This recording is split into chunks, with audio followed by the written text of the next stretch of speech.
श्रोते हो नमस्कार. आजच्या वृत्तविशेष या कार्यक्रमात आपलं मनःपूर्वक स्वागत. श्रोते हो, आदिवासी स्वातंत्र्य सेनानी आणि आदिवासी समाजाचे लोकनायक क्रांतीसूर्य भगवान बिरसा मुंडा यांची आज 138वी जयंती. त्यानिमित्त देशभरात आदिवासी गौरव दिन साजरा करण्यात आला. झारखंडमधल्या खुंटी गावात आयोजित जनजातीय गौरव दिवस 2023 मध्ये प्रधानमंत्री नरेंद्र मोदी यांनी विकसित भारत संकल्प यात्रेचा आज शुभारंभ केला. तो मुख्यत्वे प्रारंभीच आदिवासी जमातींना विविध योजनांची माहिती देण्यासाठी शासनाच्या विविध योजनांचा लाभ पात्र लाभार्थ्यांपर्यंत पोहोचवण्याच्या मुख्य उद्देशानं ही देशव्यापी मोहीम सुरू केली आहे. या यात्रेसंदर्भात आजच्या वृत्तविशेषमध्ये आपण जाणून घेणार आहोत. श्रोते हो, भगवान बिरसा मुंडा यांच्या जयंतीनिमित्त देशभरात आज जनजातीय गौरव दिवस साजरा झाला. झारखंडमध्ये खुंटी या गावात आयोजित जनजातीय गौरव सोहळ्यात राष्ट्रपती द्रौपदी मुर्मू यांनी व्हिडिओ कॉन्फरन्सिंगच्या माध्यमातून उपस्थितांना संदेश दिला. त्या म्हणाल्या, भारत सरकारनं भगवान बिरसा मुंडा यांच्या जन्मदिनी जनजातीय गौरव दिन साजरा करण्याचा निर्णय घेऊन आदिवासी समाजाप्रती सबका साथ सबका विकास या संकल्पनेला अधिक बळकटी मिळाली आहे. भारत सध्या अमृत महोत्सवी वर्ष साजरा करत असताना सर्वांचा विकास हेच आपलं लक्ष्य आहे आणि जनजातीय गौरव दिनाचं हे पर्व म्हणजे सर्वांच्या विकासाचा उत्सव असल्याचं राष्ट्रपतींनी यावेळी सांगितलं. प्रधानमंत्री नरेंद्र मोदी यांनी आपल्या भाषणात विकसित भारत संकल्प यात्रा आणि प्रधानमंत्री जनजाती आदिवासी न्याय महाअभियान यामुळे अमृतकाळात भारताच्या विकासाच्या वाटचालीला नवी ऊर्जा मिळेल असा विश्वास व्यक्त केला. अमृत महोत्सव के दौरान हमने ऐसे वीर वीरांगनाओं को याद किया, उनकी स्मृतियों को अगली पीढ़ी तक पहुंचाया. साथियों, झारखंड आना मुझे पुरानी स्मृतियों को ताजा करने का अवसर भी देता है. गरीबों की सबसे बड़ी ताकत आयुष्मान भारत योजना की शुरुआत झारखंड से ही हुई. कुछ ही साल पहले खूंटी में मैंने सोलर पावर से चलने वाले जिला न्यायालय का उद्घाटन किया था. अब आज झारखंड की इस पावन भूमि से एक नहीं बल्कि दो ऐतिहासिक अभियानों की शुरुआत होने जा रही. विकसित भारत संकल्प यात्रा सैचुरेशन के सरकार के लक्ष्यों को प्राप्त करने का सशक्त माध्यम बनेगी. पीएम जनजाति आदिवासी न्याय महाअभियान विलुप्त होने की कगार पर खड़ी जनजातियां, जिसे हम अब तक प्रिमिटिव ट्राइब्स के रूप में जानते हैं, उनकी रक्षा करेगा, उन्हें सशक्त करेगा. ये दोनों ही अभियान अमृत काल में भारत की विकास यात्रा को नई ऊर्जा देंगे. मेरे परिवारजनों, मुझे सरकार के मुखिया के तौर पर, हेड ऑफ द गवर्नमेंट के तौर पर अब 2 दशक से भी ज्यादा समय बीत गया है. देशवासियों की आकांक्षाओं को जानने का, समझने का मुझे बहुत करीबी से मौका मिला है. अपने उन अनुभवों के आधार पर मैं आज एक अमृत मंत्र आपके सामने रख रहा हूं और भगवान बिरसा मुंडा की धरती से रख रहा हूं. अगले 25 वर्षों के अमृत काल में अगर हमें विकसित भारत की भव्य और दिव्य इमारत का निर्माण करना है तो हमें उसके 4 अमृत स्तंभों को और मजबूत करना होगा, निरंतर मजबूत करना होगा. हमारी सरकार ने जितना 10 साल में किया, अब उससे भी ज्यादा ऊर्जा के साथ हमें इन 4 अमृत स्तंभों पर अपनी पूरी ताकत लगानी है. और विकसित भारत के 4 अमृत स्तंभ मैं आपको बताना चाहता हूं. ये 4 अमृत स्तंभ है क्या? पहला अमृत स्तंभ भारत की हमारी महिलाएं, हमारी माताएं बहनें, हमारी नारी शक्ति. दूसरा अमृत स्तंभ है हमारे भारत के किसान भाई बहन और किसानी से जुड़े हुए जो कारोबार है, चाहे पशुपालक हो, चाहे मछली पालक हो, ये सारे हमारे अन्नदाता. तीसरा अमृत स्तंभ भारत के नौजवान, हमारे देश की युवा शक्ति जो आने वाले 25 साल में देश को नई ऊंचाई पर पहुंचाने वाली सबसे बड़ी शक्ति है। और चौथा अमृत स्तंभ भारत का मध्यम वर्ग, नियो मिडिल क्लास और भारत के मेरे गरीब भाई बहन, इन 4 स्तंभों को हम जितना मजबूत करेंगे, विकसित भारत की इमारत भी उतनी ही ऊंची उठेगी। श्रोते हो, महाराष्ट्रात नाशिक, गडचिरोली, नांदेड, पालघर आणि नंदुरबारमध्येही विकसित भारत संकल्प यात्रेला सुरुवात झाली. नंदुरबारमध्ये आयोजित कार्यक्रमात राज्यपाल रमेश बैस आणि मुख्यमंत्री एकनाथ शिंदे यांनी विकसित भारत संकल्प यात्रेला हिरवा झेंडा दाखवला.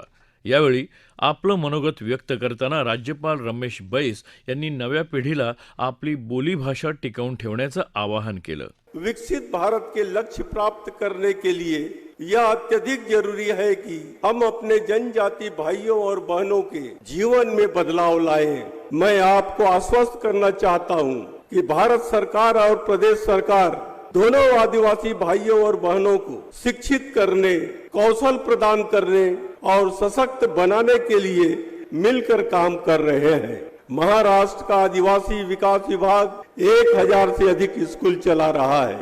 राज्य में 499 सरकारी आश्रम शालाएं और 538 सरकारी सहायता प्राप्त आश्रम शालाएं हैं।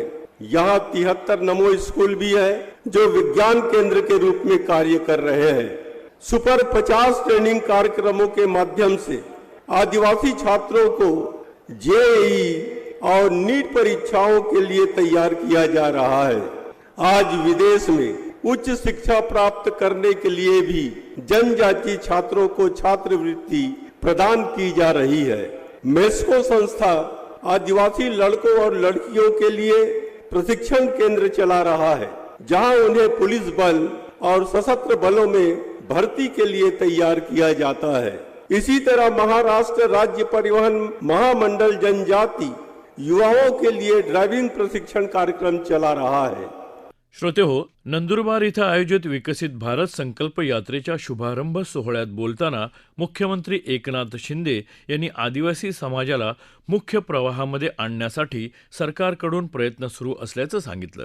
स्वतंत्र भारताच्या 75 वर्षाच्या इतिहासामध्ये आपल्या देशातील सर्वोच्च पदावर आदिवासी समाजाला कधी प्रतिनिधित्व मिळालं नव्हतं, परंतु श्रीमती द्रौपदी मुर्मू यांची राष्ट्रपती पदासाठी निवड करण्याचं ऐतिहासिक काम देखील आदरणीय प्रधानमंत्री मोदीजींनी केलं आणि म्हणून देखील आपण सगळ्यांनी त्यांचे आभार मानले पाहिजे. सर्व समाज घटकांना विकासाच्या मुख्य प्रवाहामध्ये घेऊन जाणाऱ्या आपल्या आदरणीय प्रधानमंत्रीजींचा सार्थ अभिमान आपल्या सगळ्यांना. या निमित्ताने मला मोदीजींची एक कविता या ठिकाणी बोलू इच्छितोय. अपने मन में एक लक्ष्य लिए, मंजिल अपनी प्रत्यक्ष लिए, हम तोड़ रहे हैं जंजीर, हम बदल रहे हैं तस्वीर. म्हणजे मागासलेल्या पिछाडलेल्या आदिवासींची तस्वीर आणि तकदीर बदलून टाकण्याचा त्यांचा एक सशक्त असा विचार होता आणि त्यांनी प्रधानमंत्री महोदयांनी तसा विडा देखील उचलला होता. त्यामुळेच आज देशातील 75 आदिवासी बहुल जिल्ह्यामध्ये हमारा संकल्प विकसित भारत या ऐतिहासिक अभियानाचा प्रधानमंत्री महोदयांच्या शुभ हस्ते शुभारंभ होतो आहे. अबुआ राज एटे जाना, महाराणी राज तुंडू जाना ही बिरसा मुंडा यांची घोषणा होती. म्हणजे इथं आम्हाला राज्य करू द्या, आमचं राज्य राहू द्या आणि ब्रिटिश राणीनं तिच्या देशात निघून जावं. या बिरसा मुंडा यांच्या या घोषणेनंतर आदिवासी बांधव आणि देशही पेटून उठला. त्यांच्यासारख्या शूर सैनिकाच्या मृत्यूने स्वातंत्र्याची चळवळ अधिक तीव्र झाली, अधिक धगधगती झाली आणि म्हणूनच आपल्या या सर्व अशा बिरसा मुंडा सारख्या स्वातंत्र्य सैनिकांच्या, इतर देशभक्तांच्या बलिदानाने आपला देश स्वतंत्र झाला. श्रोते हो, आजपासून प्रारंभ झालेल्या विकसित भारत संकल्प यात्रेसाठी आदिवासी जिल्ह्यांना प्राधान्य देण्यात आलं आहे. आदिवासी बहुल नंदुरबार जिल्ह्यातून ही महाराष्ट्रातली यात्रा सुरू झाली. याविषयी आदिवासी विकास मंत्री डॉक्टर विजयकुमार गावित यांनी आकाशवाणीच्या वृत्त विभागाशी बोलताना आपलं मनोगत व्यक्त केलं. विकास भारत संकल्प यात्रा याचं उद्घाटन देशाचे पंतप्रधान मोदी साहेबांच्या हस्ते झालेलं आहे. विकास भारत संकल्प यात्रा ही यात्रा आजपासून सुरू होईल. या यात्रेसाठी प्रत्येक आदिवासी जिल्ह्यामध्ये रथ तयार केले आहे आणि त्या रथामध्ये केंद्र शासनाच्या राज्य शासनाच्या ज्या योजना आहे त्या योजनांचं मोठ्या प्रमाणामध्ये जनजागृती करणं, लोकांपर्यंत पोहोचवणं हे त्याच्या मागचे उद्देश आहे. प्रामुख्यानं ज्या लाभार्थ्यांसाठी त्या योजना आहेत लोकाभिमुख, त्या योजना त्यांच्यापर्यंत पोहोचल्या नाही अशा लाभार्थ्यांपर्यंत पोहोचवण्यासाठी लाभार्थ्यांचा शोध घेणं आणि ज्यांना मिळाले आहे त्यांच्याशी संवाद करून त्याचा उपयोग कसा आहे आणि सर्व लाभार्थ्यांना त्याचा लाभ मिळू शकतो अशा पद्धतीच्या चर्चेच्या माध्यमातून जनजागृती करून त्यांना लाभ मिळवून देणं. त्याच पद्धतीनं वेगवेगळे चित्रपट आहे, त्याच्यामध्ये यशोगाथा आहे, त्याचे सुद्धा त्या ठिकाणी दाखवले जाणार आहे आणि ते दाखवून लोकांमध्ये जागृती निर्माण होईल आणि लाभार्थ्यांचा शोध सहज होऊ शकेल आणि लाभार्थ्याला वाटेल मनाई मिळू शकते. आणि त्याच्यासाठी राज्य स्तरावर मुख्य सचिवांच्या अध्यक्षतेखाली एक समिती आहे, जिल्हा स्तरावर जिल्हाधिकारी यांच्या अध्यक्षतेखाली एक समिती आहे आणि त्या समितीच्या अध्यक्षतेखाली या ठिकाणी नोडल ऑफिसर्स वेगवेगळ्या डिपार्टमेंटचे नेमलेले आहे. त्याच्यात प्रामुख्यानं आदिवासी विकास विभाग, ग्राम विकास विभाग, कृषी विभाग हे प्रामुख्यानं त्याच्यामध्ये नोडल अधिकारी असणार आहेत आणि त्यामुळे त्या आदिवासी भागातल्या ज्या योजना आहेत प्रामुख्यानं मोदी साहेबांनी ज्या तळागाळातील माणसाला आजपर्यंत योजनांची गरज होती त्या त्याला दिल्या पाहिजे म्हणून त्यांनी त्या सुरू केल्या. त्याच्यात प्रामुख्यानं पंतप्रधान आवास योजना असेल, उज्ज्वला गॅस योजना असेल, त्याचबरोबर जल जीवन मिशन योजना असेल, त्याचबरोबर शेतकरी बांधवांसाठी शेतकरी स्वाभिमान योजना असतील. या योजना लोकांपर्यंत पोहोचवणं, राहिलेले लाभार्थी शोधून त्यांच्याबरोबर त्यांना देणं अशा पद्धतीचा हा उपक्रम होणार आहे. हा उपक्रम 15 नोव्हेंबर पासून 26 जानेवारी पर्यंत आदिवासी भागामध्ये जाणार आहे आणि त्याचबरोबर बिगर आदिवासी भाग आहे त्या ठिकाणी नोव्हेंबरच्या 3ऱ्या आठवड्यापासून 26 जानेवारी पर्यंत जाणार आहे.